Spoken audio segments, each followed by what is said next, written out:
Bagaimana caranya kita mengajarkan tingkah laku yang baik kepada anak-anak kita? Tingkah laku yang baik dan yang tidak baik mungkin didefinisikan secara berbeda-beda oleh masing-masing orang tua. Tingkah laku yang baik yang dimaksudkan di sini adalah seperti misalnya mematuhi permintaan yang masuk akal dari orang tua, dapat bekerjasama dalam bermain dengan anak-anak lain, atau mengerjakan pekerjaan yang ditugaskan oleh sekolah. Sedangkan tingkah laku yang tidak baik seperti misalnya terus-menerus tidak mau taat pada orang tua, memukul anak-anak lain, mencuri, atau membuat kegaduhan di kelas. Misalnya seorang guru kelas 4 yang mengajar kelasnya pada permulaan tahun ajaran, tanggung jawab pertama yang harus dia lakukan adalah meletakkan suatu landasan emosional untuk pengajaran yang akan dia lakukan pada tahun itu. Dia harus membina hubungan yang baik dengan murid-muridnya. Hubungan baik yang dimaksudkan di sini adalah hubungan yang saling menyenangi dan menghormati, saling menanggapi dengan baik antara guru dan murid-muridnya. Sang guru dapat melakukan ini dengan banyak cara. Tidak ada satu metode yang paling benar, tetapi dia harus membuat murid-muridnya tahu bahwa dia menyukai mereka, bahwa dia akan senang mengajar mereka, dan bahwa mereka akan sama-sama mengambil manfaat dari waktu yang akan mereka jalani bersama selama setahun. Jika seorang guru tidak sungguh-sungguh berusaha mengenal murid-muridnya dan menjalin hubungan yang benar-benar baik dengan mereka sebagai pribadi, maka dia tidak akan berhasil mengajar mereka banyak hal mengenai apa saja. Demikian juga dengan orang tua yang berusaha mengajarkan pola-pola disiplin yang positif kepada seorang anak. Hubungan baik adalah dasarnya. Sayangnya, banyak orang tua yang tidak menghiraukan premis psikologi dasar ini. Mereka sering mengeluarkan perintah atau mengajukan permintaan kepada seorang anak tanpa pernah berusaha menjalin hubungan baik. Banyak orang tua merasa yakin bahwa anak-anak harus menuruti permintaan dan perintah hanya karena mereka merasa bahwa anak-anak harus patuh kepada orang tuanya.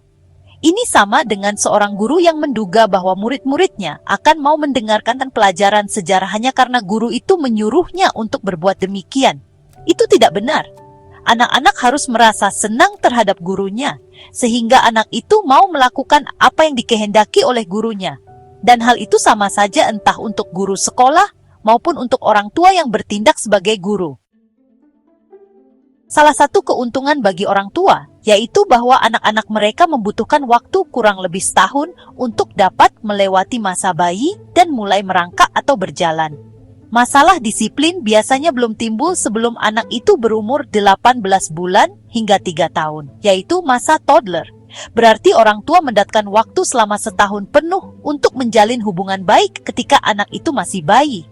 Semua waktu kita pergunakan untuk menyuapi anak kita, meninabobokan anak kita, bermain bersama anak kita, menyanyi untuk anak kita dan memandikan anak kita, telah menyebabkan kita menjadi orang yang penuh kasih sayang di mata anak kita. Ketika anak kita memasuki masa toddler dan kita mulai mengajar anak itu untuk bertingkah laku menurut cara-cara tertentu dan tidak berperilaku menurut cara-cara yang lain, kita telah berhasil menjalin hubungan baik yang dapat kita pergunakan.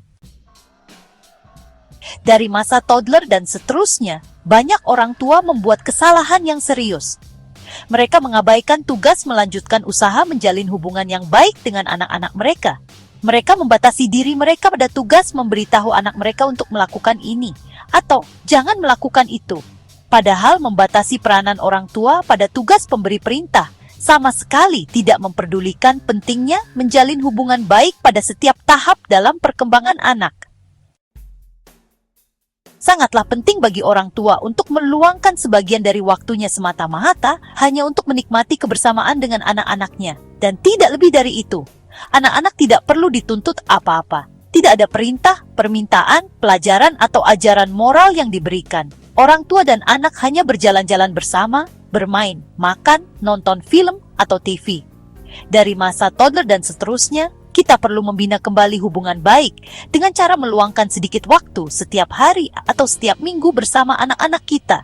Hanya sekedar untuk bersenang-senang bersama. Tentu saja apa yang hendak kita lakukan berbeda-beda sesuai dengan umur dan tingkat perkembangan anak kita, dan juga dengan selera kita. Ketika kita sedang bermain kartu dengan anak kita berjalan-jalan atau mengajaknya keluar membeli es krim, sebenarnya kita tidak hanya mengajarkan hal-hal yang diinginkan tentang hubungan pribadi, tetapi kita juga sedang menjalin hubungan baik yang membuat anak kita sebagai orang yang sangat dicintainya. Dan itulah landasan emosional dari semua hal yang hendak kita ajarkan kepadanya tentang tingkah laku yang baik. Pentingnya hubungan baik yang menggarisbawahi sesuatu yang ingin kita ajarkan kepada anak kita mungkin dapat diringkaskan dalam kata-kata penyair John Masefield. Hari-hari yang membuat kita bahagia, membuat kita bijaksana.